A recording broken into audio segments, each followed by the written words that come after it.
Okay then, so essentially we've looked at how different types of forces do different types of work before, right? So you remember work done being a force pushing an object a certain distance, right? So in the case of springs and some things that are elastic, we don't necessarily have a constant force. So first of all, let's talk about what a spring actually is. So, hoping I've got a rubber band or something here somewhere. I do kind of. Yeah, perfect. So, let's talk about this then. So, I've got an object. My right hand is the object, right?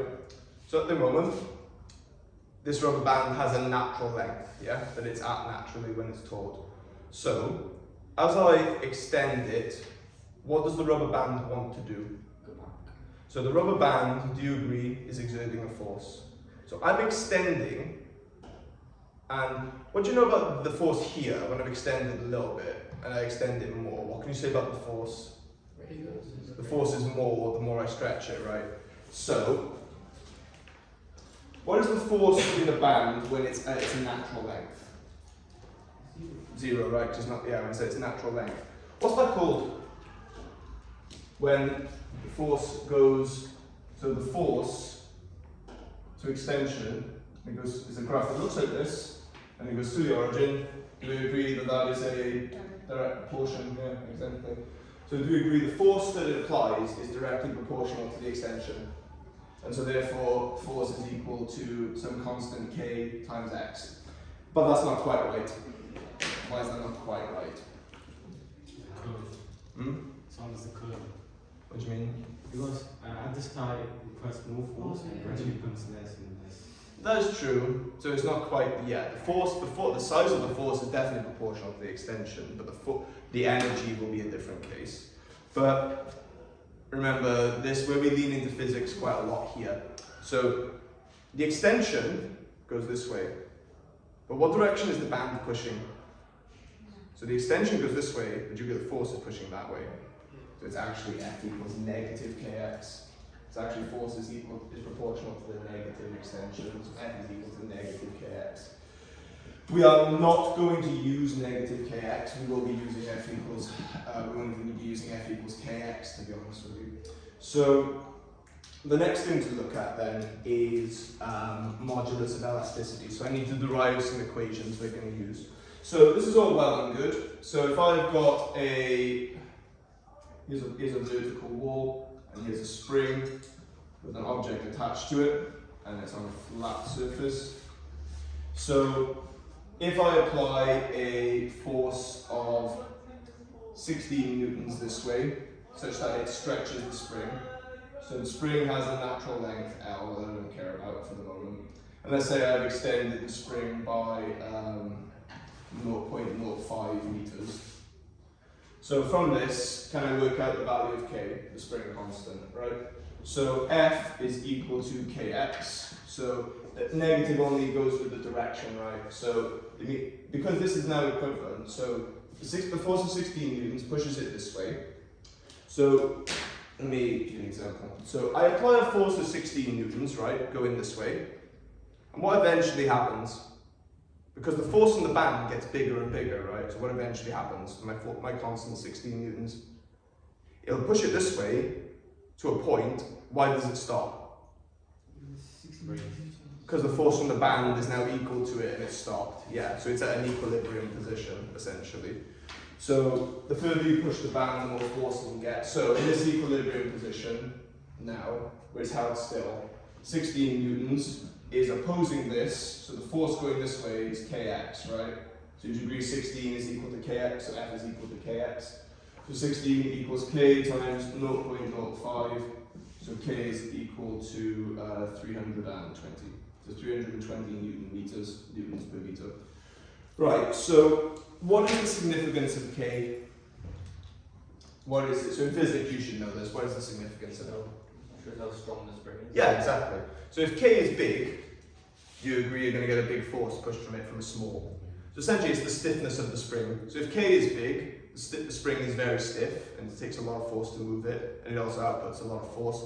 If K is low, it's a really thin spring, and you can stretch it really far, and it won't really fight you that much. So that's the logic of it. So the next thing I want to look at then is, we won't actually be using this formula, but that's the idea of it. So we're going to repurpose this formula a little bit to talk about elasticity. So I imagine you've heard of these. Does anyone know the difference between stress and strain? You all know what those words are, I'm sure you do. Does anyone know the difference? So stress is force from horizontal forces, so pushing like that or pulling like that. And what do you think? Hang on, no. Stress, strain. So other way around. Sorry. So stress is strain. This is strain. So vertical smushing or pulling apart. That's strain, because when you reach too much, you sprain. Yeah. And then what's stress? Do you reckon? Smushing or pulling from vertical forces. Yeah. So being ripped apart or being crushed, essentially. So we look for something called the modulus of elasticity, and so the stress divided by the strain is called Young's modulus. It's called it's also sometimes called the modulus of elasticity, but we do call it that, so modulus of elasticity. So I'm not going to go madly into detail here because the derivation of it's kind of a nuisance. Sorry? You've done it? Yeah. Oh, perfect. But yeah, anyway. So essentially what we will arrive at is that the spring constant K is equal to the modulus of elasticity, which we call lambda, divided by the spring's natural length. That's what we'll arrive at. I'm not going to go into it madly, but essentially we arrive at the formula we're actually going to use, which is F equals lambda x over L. So x is the extension, L is the natural length of the spring, and lambda is the modulus of elasticity. Modulus of elasticity is essentially the same thing as, it represents the same thing as the spring constant. High modulus of elasticity, stiff spring. Small modulus of elasticity, not stiff spring. Same thing, but in maths we use modulus of elasticity instead. Right, so springs can either be compressed or extended. So in both cases you need to kind of work with them. So I plan on doing 2 separate lessons for this, but if we get through horizontal springs quickly, I don't mind looking at vertical. So if I've got a flat surface,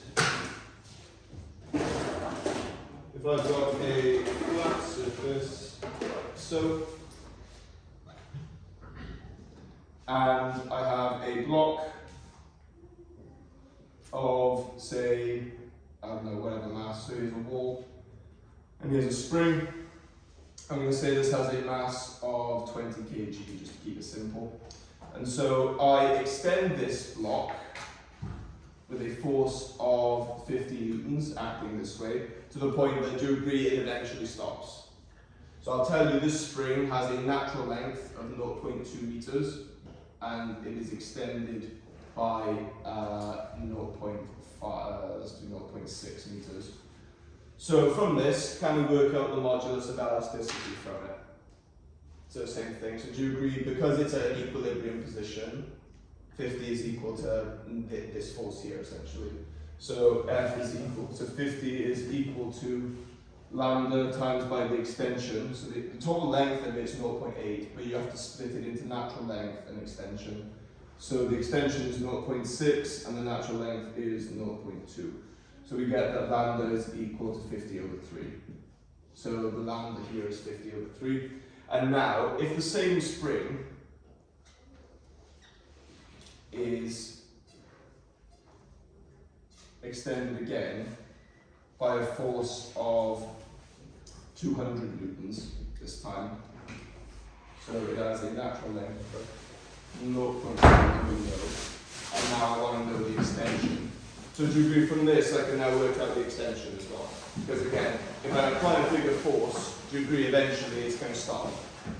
And again, I can work out the extension from this from the same one, because what have I just worked out? Modulus of elasticity, yeah. So these lambda and L are respective to the spring. So once you've found them, you've got them for good. So 200 equals 50 over 3 times by the extension divided by 0.2. So timesing this by 0.2, we get 40 equals 50x over 3. So 120 equals 50x, so x equals 120 over 50, which is 2.4 meters. So the extension is 2.4 meters. So we're just working with force at the moment. You are not going to get anything that simple, unfortunately, but we do need to kind of work through using it. So I'm going to give you a question and I'd like you to have a go, please. So a block of mass 16 kilograms, and you notice the mass of the block was completely irrelevant because it's a horizontal spring. When we look at vertical springs, they will absolutely be relevant because gravity is involved. Right, so a force of, let's have 80 newtons, pushes the block this way, so I want to know, so the block is extended by 1.6 meters, and I'll tell you that it has modulus of elasticity equal to 10 newtons. So modulus of elasticity is 10 newtons, and now in the equilibrium position, this block of 16 kilograms. So is it 10 or 10 newton per meter square? That modulus of elasticity is a force. Okay. So if you look at it over here, I'll put it to you. So K equals lambda over L, right? So you've done SI units. So do you agree this is newtons per meter, in this meter, and this is meters? So times by meters, you get, yeah, lambda is in newtons. So it's still the same thing, it's the same idea as the spring constant, it's a metric. It's a metric of how stiff or how stubborn the spring is. So can you please find the natural length of the spring? And then when you found the natural length of the spring, can you please tell me what the force is when it's extended by 2.8 meters? So when the block is extended by 2.8 meters, can you tell me what the force is that pulled it there?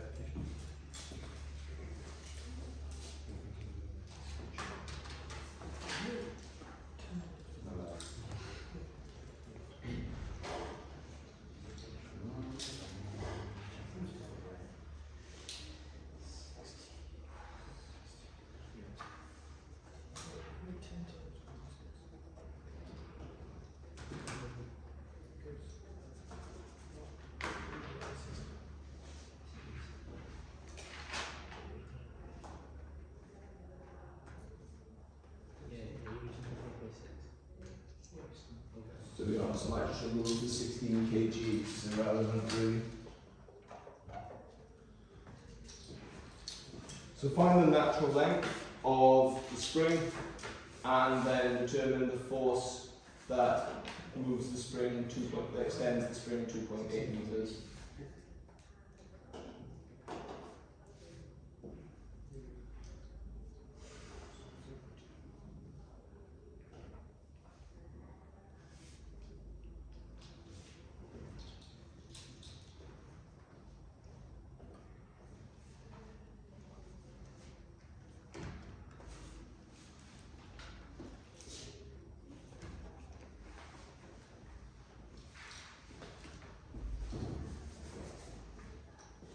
Okay then, so we're finding the natural length, so do we agree that F equals lambda x over L? So in the equilibrium position, this 80 newtons is equal to the kx, so equal to lambda x over L, to equal and opposite. So we have that 10 times by 1.6 divided by L, so 80 equals 16 over L. So do we agree that L must be 0.2 meters? Did we get that? Good. So L was 0.2 meters. So now I know this and I can find the force. So F is equal to lambda x over L once again. So F produced by the, so it is technically the force produced this way that we're finding. But do you agree it's equal and opposite to this? So that's why it's that. So 10 times by 2.8 divided by 0.2, so that is 140. Yeah, 140 newtons of force. And that's pretty much the idea with force, really. That's you're going to get one of those for like 2 marks as a part A, and then the real question will start for 8 marks, which is what I'll go through, which is to do with energy. Energy will be the real thing here. Right, so let's look at energy then. So if I've got a spring and I stretch it, it produces a force, right? And you agree that the block gets moved. So the block gets moved a distance by a force, to do degree work gets done.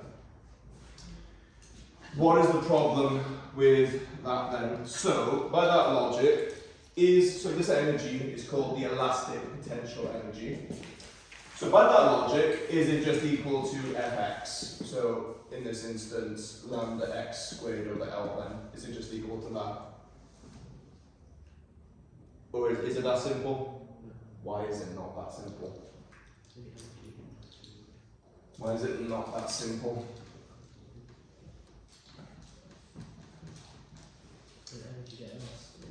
No, and so if you assume that it's elastic, then no. If it's perfectly elastic, then no energy is lost. In practicality, it would be. So the reason is, when we've done calculations before, we've always had a constant force. Why is this different? Because force acting backwards. It acts backwards, but still, that's still being work done, right? So the force here, right, and as I get further on, the force is now bigger. So it's essentially like, normally, if you move a block with a force, so say I push it half a meter with 10 newtons, that's 5 joules of work, right? Half times 10, because I'm keeping it at 5. But when you extend this, the force is small, and you extend this, the force gets bigger as it gets moved along, so it's much harder. How are we going to do that? So what that is, do you agree it's a series of small rectangles? It's an integral. It's an integral essentially, but it is a half, but I don't want to jump to that. So remember what I showed you earlier, force to extension. So do you agree that what we're actually trying to find is the force times the extension, right? So do you agree that would be the area under this, essentially? And what shape is that? It's a triangle, yeah. Also, another way to look at it, so do you agree it would actually be a half of this, so it's that? So this here is x, this is f, right? So do you agree the area is f times x divided by 2, so it's x times by lambda x over L times 2, so it's lambda x squared over 2L. Yeah, go ahead with that. And do you know the other way of doing this as well? Do you agree that this function here is, like, this is the, right, so f equals kx, right? Yeah, ready? So I want to find the area under that, integrate with respect to x. Ready? So f, integrate with respect to x is just fx, and then integral of kx is kx squared over 2. So what is f times x? Energy. So it's kx squared over 2. That's you. And then k is lambda of L. So both work. So the formula for elastic potential energy is thus. It is the modulus of elasticity times the extension squared divided by 2 times the natural length. So that is your modulus of elasticity formula. I've written it by there as well, that's why I'm looking it off. Right, so let's actually use this then in a horizontal setting. So like I said, depending on how quickly we get through this, I don't mind looking at vertical, but we will absolutely be doing vertical again next lesson. I'm not rushing it. So I'll show you how I set these up, and you can kind of work with me on that. So you can set these up however you like, but I find the way that I do it is, I'm going to think it's best, aren't I? But, you know. So that's part A question then. So here is a spring, a horizontal spring, so acting on a block of 20 kilograms. So I will tell you that the Natural length of this spring is 0.4 meters, and it is extended to point X by a force of, let's have 12 newtons. So for part A, can you please find the extension?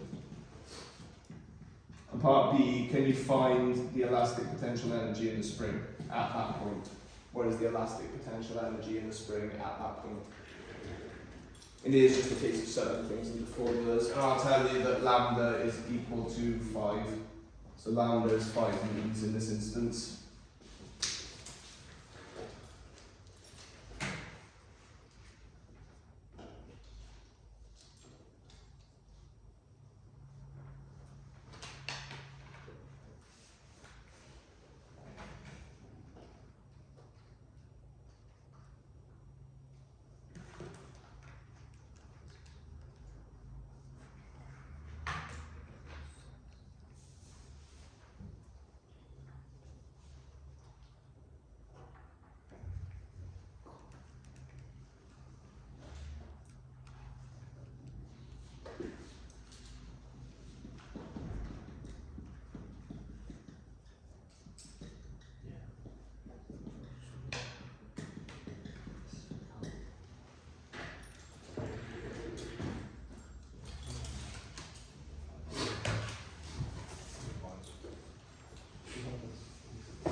So for part A, F equals lambda x over L. So 12 equals 5 times x divided by 0.4. So that's going to be 4.8 over 5, oh god, 0.96. Yeah, so x equals 0.96 meters. So then find the elastic potential energy at that point. So what's the formula for elastic potential energy? Lambda x squared over 2L. So this is 5 times by 0.96 squared divided by 2 times by 0.4. So let's work that out. So it's just a case of subbing into your calculator really. So 0.96 squared times 5 divided by 0.8. So it is 5.76. So if you're not given the lambda, you can just use half of it, right? Sorry? You can just use half of it if you're not given the lambda. No. No, you cannot. No. No. So now that we know this, so I'm going to give you something realistic to what would happen here. So now this is the equilibrium position, yes? So now the force is released. What happens when the force is released? The block shoots back, right? So debris is going to have a velocity, it's going to have kinetic energy, and we're going to work with that really. So one thing I want to kind of get at here, right, and I want you to understand how elastic potential energy works. Which is a higher elastic potential energy again? Fixing this one, so is this high elastic potential energy or this one? The first one or the second one? First one, yeah, so the more it's stretched, the higher the elastic potential energy, right? So these have potential to be really confusing. I have what I personally think is brilliant. I have a brilliant method for keeping organized with this. So the block shoots back. So do we agree that again you've got a spring and the block is shooting back? So that natural length of 0.4, great.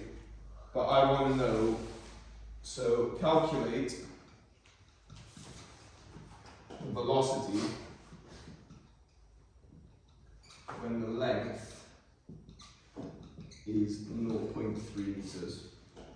So calculate the velocity when the length is 0.3 meters. And you have to be careful here. Not the natural length, the length. So what's the extension? Oh, hang on. Whoops. So hang on. I don't want to do that yet. So 0.6. So what is the length? So the length is when I want to know when the length is 0.6. So what's the extension? Which again, you have to be careful with how you phrase it. So I want to know what its velocity is when it's at this position. And what you should always do is draw a diagram for both. That's what you should always do. So we discovered this to be 0.96. Right, so what I generally do is I label it as before and after. So this one was before, this one is after. So what we're going to do you agree conservation of energy says that no energy is lost or destroyed, right?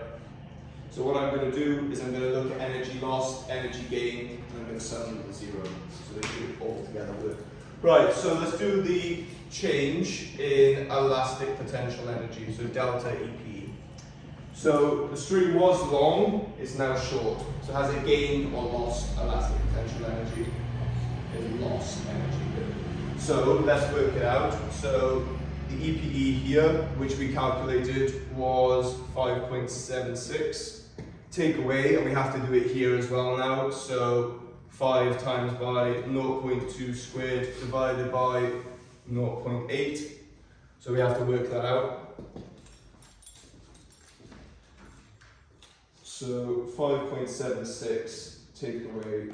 So which is 0.8. It's double, not two times 0.4 divided by 0.8. So I get this whole thing to be 5.51 joules of energy. Right, and we said that it was lost, yeah? Label it as lost energy. Right, so there are 2 types of energy in play in a horizontal system. What are they? Elastic potential energy and... So has it gained kinetic energy or lost kinetic energy? So it's held stationary in equilibrium, right? And then it shoots back. So it's obviously gaining kinetic energy, right? So change in kinetic energy is equal to, do we agree it would be 1/2 mu squared minus 1/2 mv squared. So it's mu squared because this mu is what it started at. So let's look at this then. So do you agree it was at 0 initially? And then kinetic energy, we can just do mv squared to be honest actually. So 1/2 mv squared minus 1/2 mu squared. We'll just keep it as simple like that. So the mass was 20, so 10v squared take away 0. So 10v squared, and that is energy gained. So by constant, I like doing it like this because it just keeps everything organised. So now, if you agree, but by conservation of energy, so 10v squared was gained, 5.51 was lost, so that should equal 0. So the sum of the energy should be 0. And now you can solve that. So you could be lazy and just say, oh, these two are equal. But when you do the vertical one, you are going to want to do it like this because there is another type of energy in play with vertical, which would be gravitational potential energy, yeah. So you want to do it like this. Just get used to doing it like this now, because it will help you stay organized. So V is equal to 0.74 meters per second, plus or minus. So let's now give you one to do, I guess. So I will give you a starting question and I'll expect you to draw the second part yourself.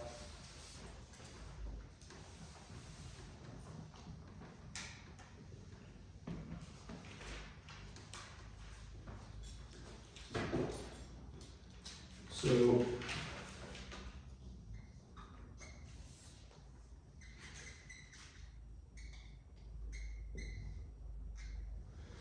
right, so a block of mass 5 kilograms, actually maybe 6, so the half MV will be nicer. So a block of mass 6 kilograms is pulled by a force of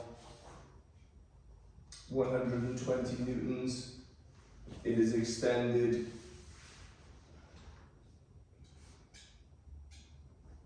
by 0.6 meters. And it has a natural length of 2 meters. So can you please find the modulus of elasticity? So find the modulus of elasticity, and then calculate the velocity of the block.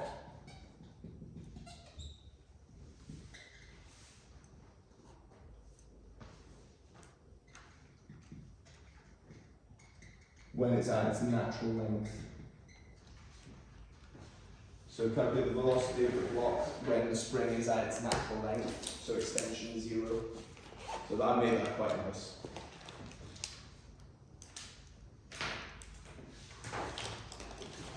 So I'm not going to draw the second one for you, I leave that to you.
So it won't always be a spring either. It will sometimes be a string that's very taut. And there is a difference, which I'll talk about in a bit. So again, label your energy gained, label your energy lost. And you find if it's gained or lost by just looking at it. So label them before and after, and make a logical deduction whether energy is gained or lost, and so on.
Okay, so in this equilibrium position that it's in this equilibrium position that it's in, force equals lambda x over L, so 120 equals lambda times 0.6 divided by 2. So we have that 240 divided by 0.6, I should know that, 400? Yeah. Yeah, so lambda equals 400. Okay, so lambda is 400 newtons. So this is a very stiff. You could tell this is a very stiff spring. This is a force of 120 newtons. Its natural length is only 2 meters, and it's not even pulling it half its natural length. So you can tell this is a very stiff spring just from the conditions, really. Right. So part B, calculate the velocity when it's at its natural length. So 2 meters. 0.6, and don't worry about drawing these to scale. No one cares about you drawing these to scale. It doesn't have to actually be accurate here. And then at natural length here, 2 meters, so the extension being 0. Right, so let's find the elastic potential energies and the kinetic energies. So do we agree this is before and this is after? So let's try the change in elastic potential energy first then. So do we agree that there's 0 elastic potential energy here because x is 0? So this is quite a nice one, so we just find it here. So is this energy lost or gained? Energy lost. Yeah, good. It's energy lost because it was extended and now it's not as extended, or not at all extended in this sense. So 0.6 squared divided by 2 times 2. So that's quite nice. 100 times 30, so 36 joules. Yeah. And then, and this is joules lost, and then changing kinetic energy is 1/2 mv squared minus 1/2 mu squared. So 1/2 of 6 times by v squared minus 0, so 3v squared. So do we agree that 3v squared is gained because it's gained speed? So 3v squared minus the 36 joules lost equals 0. So v squared equals 12. So v equals plus or minus 2 square root 3. I believe that 2 square root 3. 2 square 4 times 3. Yeah, 2 square root 3. Yeah. Plus or minus 2 square root 3. Why do you think there's a plus and a minus answer? Carry on to either direction. Because, well, what's the spring going to do when it bounces? It gets to here, Go back. bounce back, yeah. Because it's elastic, it never loses energy, so it'll just do that forever. In this perfect world, it's elastic, so it'll just do that forever. So it's either passing at that speed or the same in the opposite direction, essentially. Right then, so let's do a compression. So compressions are a little harder to work with. They're not dreadful, but you just need to think of them as extensions in the opposite direction, essentially. So if I've got a block, and you need to be careful with these. So here is a string. I'm going to use a string this time just to mix it up. So we'll use a string. So I have a string of natural length L and a block. So a block of mass 20 kilograms is attached to a spring.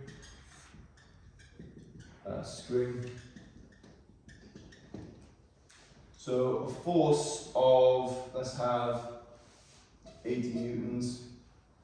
So a force compresses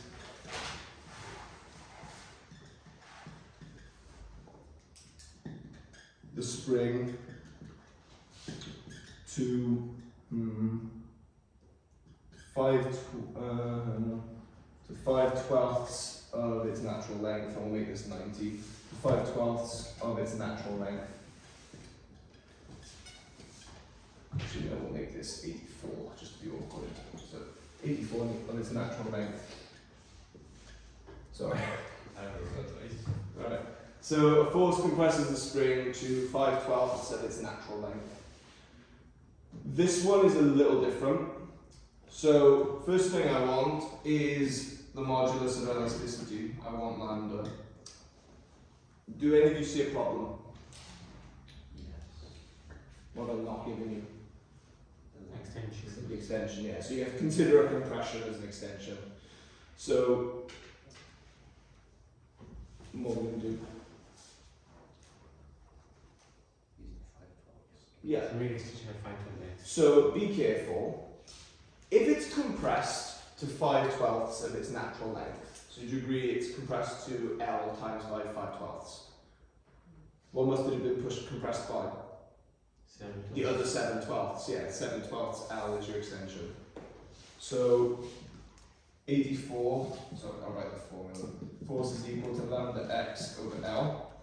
So 84 is equal to lambda times y. And the extension, the push this way, so it's actually pushed this way.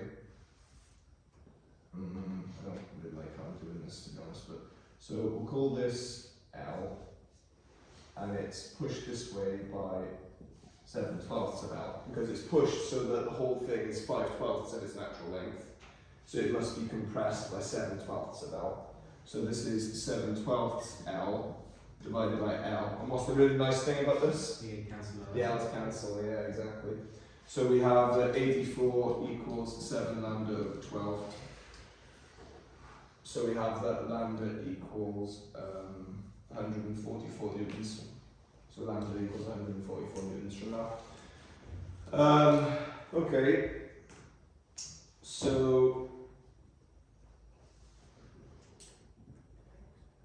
let's now find x, I guess. Yeah, should we? So I'll now tell you that in another condition, so the force of 84 newtons is released, and the same string is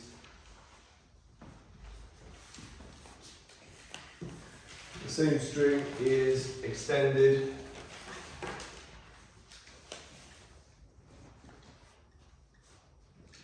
to an extension of 0.5 meters on the same block, so the block of 20 kg, by a force of, let's just make it simple, a force of 200 newtons. So from that now, can we calculate L, please? So can we now calculate L?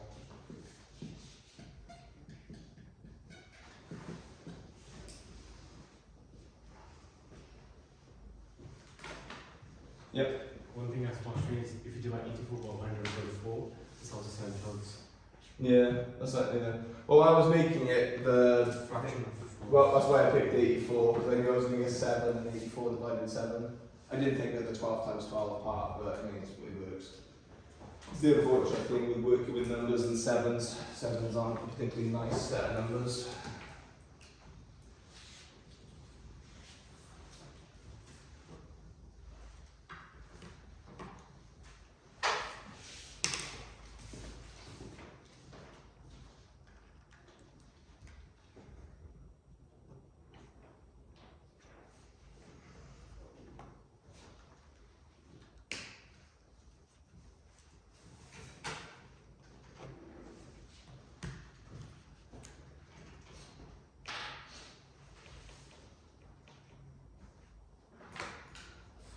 Again, use a reasonable degree of rounding, so if you want to go to one decimal place, feel free. So F equals lambda x over L, so we have that 200 equals 144 times by 0.5 divided by L. So 200 equals 72 over L, so L equals 72 over 100. So this is 0.36 meters. Yeah, very good. So the natural length is 0.36 meters. Must be 0.72. sorry? Yeah, 0.72. It's 72. Oh, sorry, I wrote this over 200. Yeah, 72 over 200. Yeah, so 0.36. Right. So I want to go back to this now. So from the compression. So from its compressed state.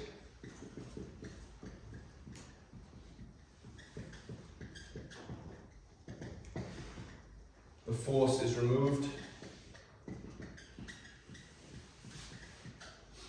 Okay, so the force is removed. We're going to do a couple of things now. So calculate velocity when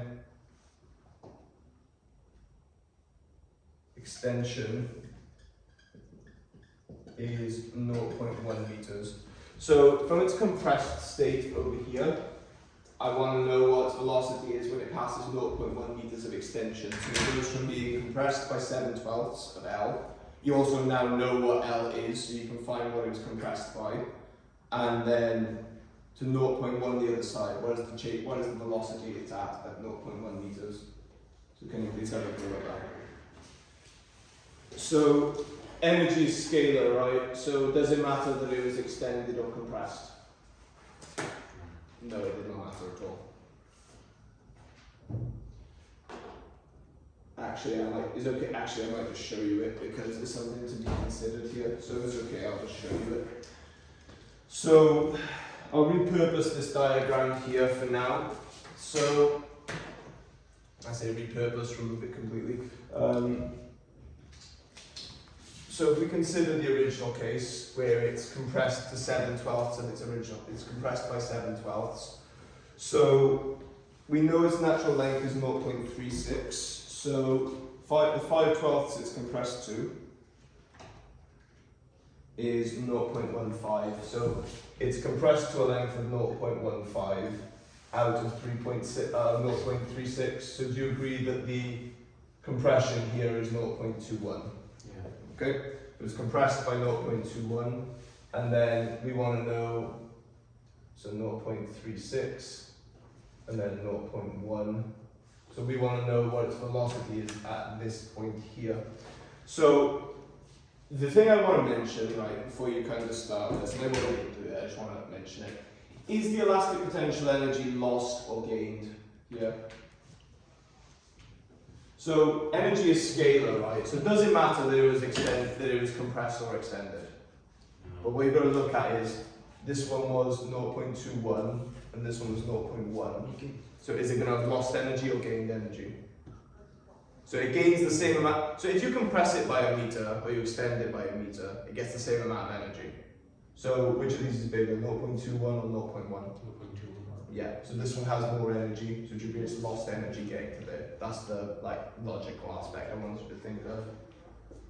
So instead of being compressed by 0.21, it gets extended by 0.1, so that it's lost energy overall. Think of it this way, so you've got a line that goes this way by 3 meters, or this way by 5 meters, and you're asked to compare which one's bigger. So what you do is you just compare them next to each other, and you can see that this one's bigger.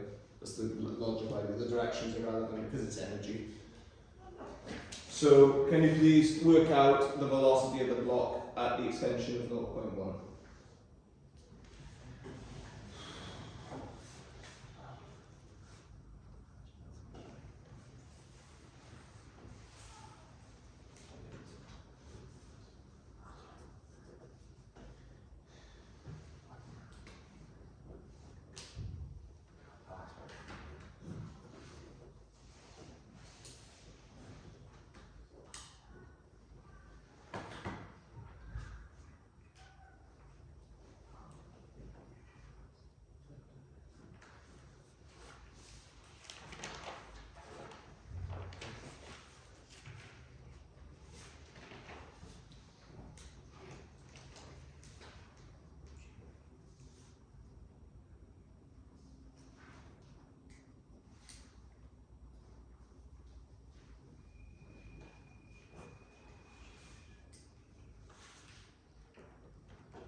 And as you can see, the diagram is a big part of this, really.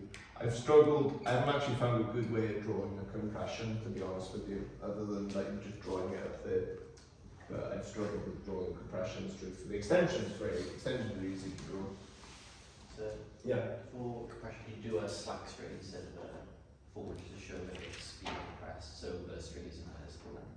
What do you mean? Sorry. It's like The a string slack. gets curly when it's compressed. Oh, okay. Is that what you do in physics? No, it's just No, what it's it to would make it happen. more It's like if you tight. had a string Okay. that was slack, it would be like that. When it's fully out, it's straight slack. That's true. That's good thinking. Yeah. It depends though, because the string might be taut. So in this, there is actually a difference between a light string and a normal string. So I've done a string here purposefully. We'll talk about strings probably next lesson, to be honest with you. Given the time. Oh, it's a slack string. Yeah. And that, but then forces applied to it. Yeah. So a light. So in this essentially, if they say it's a light string. So do you agree that this has elastic potential energy here, right? If in the question they said it was a light string, what that means is there's no energy in compression. So simply put, the energy comes from the light rigidity, right? The light pulling of it. So if this is a light rubber band technically, because when I compress it, is it actually fighting back? It's not pushing me back that way, is it? So there's no energy here because it's a light string. So in the reality, if it was like something stiffer, so like if it was like a ruler and I push it, it is actually pushing back. So this wouldn't be a light string, for example. But because this isn't, you don't assume it's light unless they tell you. But in this instance, if this was light, the elastic potential energy here is 0. That is something to keep bear in mind. But I'll do that more formally next lesson. I'm not just going to drop that on you. Right, so change in elastic potential energy then. So is it lost or gained? It is lost, yeah. So it goes from 144 times by 0.21 squared divided by 2 times 0.36 and minus 144 over 0.72. I'll just write it as 0.72 to be honest. And you're going to see this a lot, but it's a lot of difference of squares really. So you can take out the most of it, to be honest with So you. would it not be 2 times 0.15 on there? No, 0.15. The natural length was 0.36. The natural length was 0.36. It was compressed so that its total length was 0.15, but the compression is 0.21. So 144 divided by 0.72, so 200, and then that's times by 0.21 squared, take away 0.1 squared. So I get this to be 6.82 joules of energy lost. And then kinetic energy gain, because it was stationary initially. So this is changing kinetic energy is equal to 10v squared, take away 0, so 10v squared, and that is gained. Okay, so we agree that 10v squared minus the energy lost equals 0, so v squared equals 0.682, so v equals plus or minus 0.825 meters per second. Okay, last thing. So now part C. So again, from the same compression, calculate the maximum extension.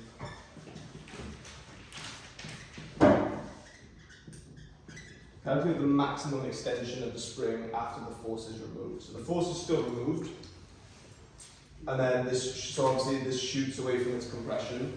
So what is the maximum extension?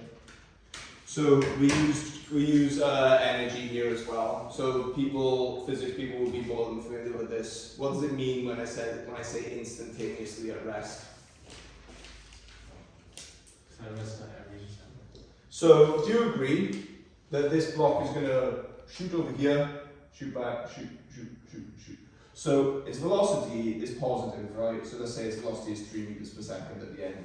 And then suddenly it's shooting back at negative 2 meters per second, right? What number must it have crossed at some point? 0, yeah. And do you agree at 0 is where it's at its maximum extension? So when the final velocity is 0, that's when you get your maximum extension. And that's really good, because do you know why that's really good? Because what was the velocity initially? 0, and the final velocity is 0, so what's the total kinetic energy? 0. Yeah. So it's really quite nice. So what we do, we draw an extension of 1, so our natural length 0.36, and we have x. And so our 20 kilogram block, an extension of x, and we want it when the velocity is 0. So we go from our compression to when it's here. So this is before, and this is after. And this is a really nice one because it's horizontal. So the answer is actually quite obvious, but we will see now. Anyone want to predict what the maximum extension is? 0.1. Yeah, 0.21. I So it's an elastic collision, so it's compressed by 0.21, so it's going to shoot out 0.21 because it's an elastic collision. But in practicality, like when we have vertical versions of this, that won't be the case because we've got gravity involved as well, so that won't happen. But let's do it formally. So this one is no longer relevant, that was from part B, so ignore this one, what we do. So let's do our before and after then. So what's the change in elastic potential energy? So do you agree it's at its maximum extension? So it's definitely gaining elastic potential energy, right? Absolutely it's gaining it. So it's going to be so 144x squared over 0.72, take away 144 times by 0.21 squared divided by 0.72. So do you agree that's energy gained? And I'll work that out now. So 144 divided by 0.72, I believe was, yeah, 200. And then 0.21 squared times by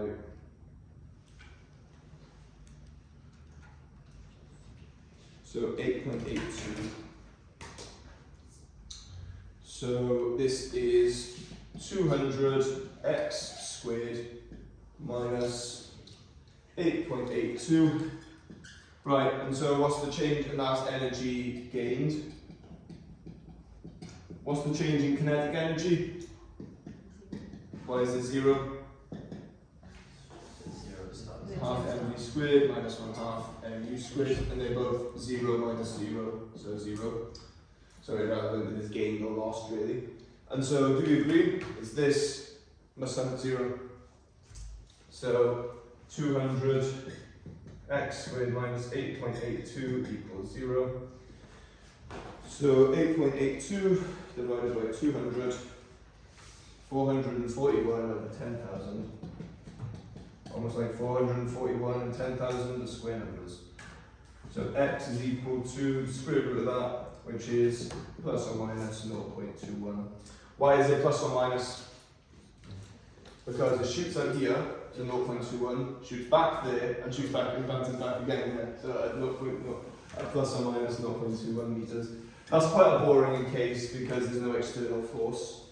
If it's okay, can I give you an exam question and then we call it? If that's okay. Is this it? That's a vertical. If you need to go, crack on. Right, so this is the only horizontal one that's been on there for the last 6 years. Every single one's been vertical, more or less. So have a go at that.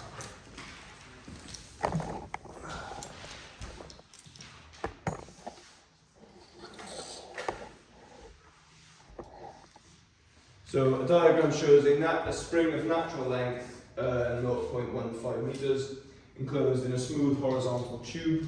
One end of the spring is fixed and the other end B is compressed against a wall of mass 0.1 kilograms. So initially the ball is held in equilibrium by a force of 21 newtons, so the compressed length of the spring is 2/5 of its natural length. Calculate the modulus of elasticity of the spring.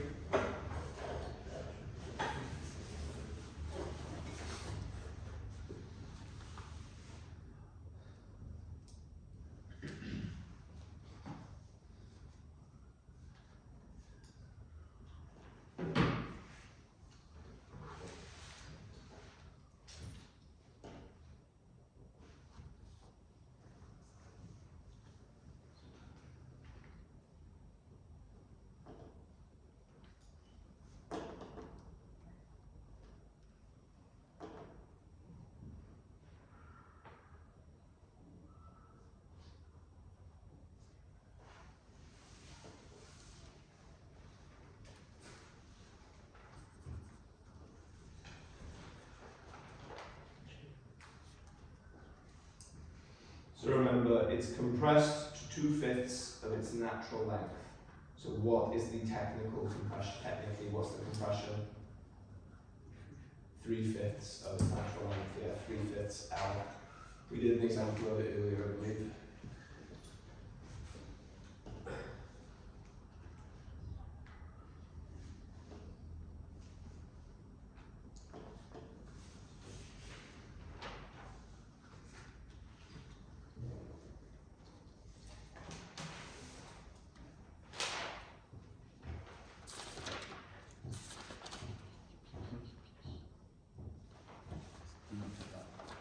Does this normally cancel out?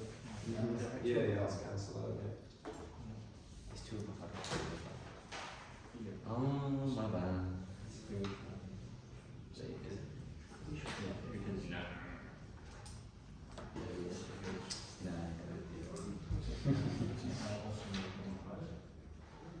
So in physics, I think you use half kx squared for energy, if I remember rightly. But it's the same conversion. My bad.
again, yeah, you're on time.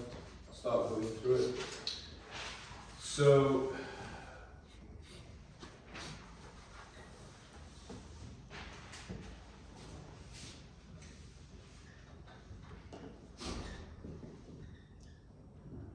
it's compressed to 2/5 of its natural length by a force of 21 newtons.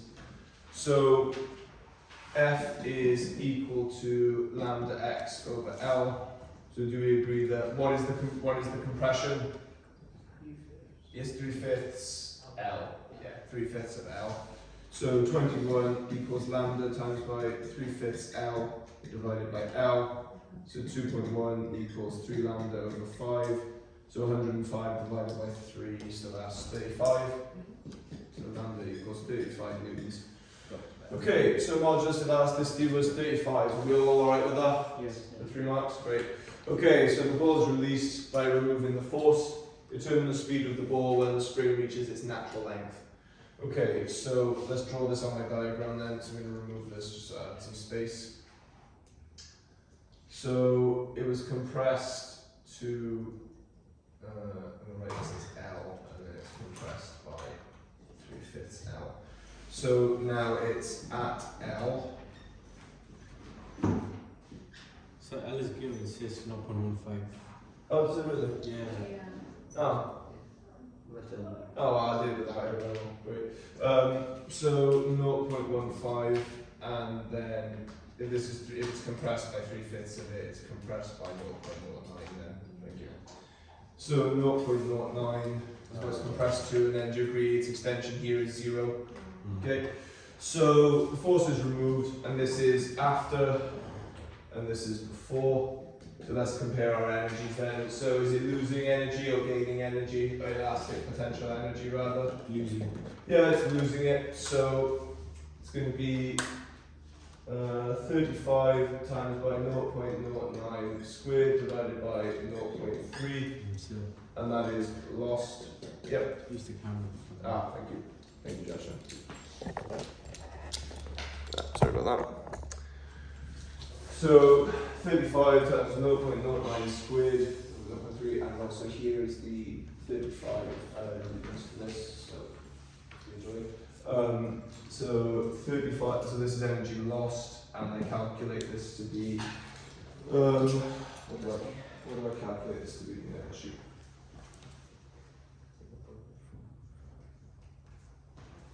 No 0.945 joules of energy is lost.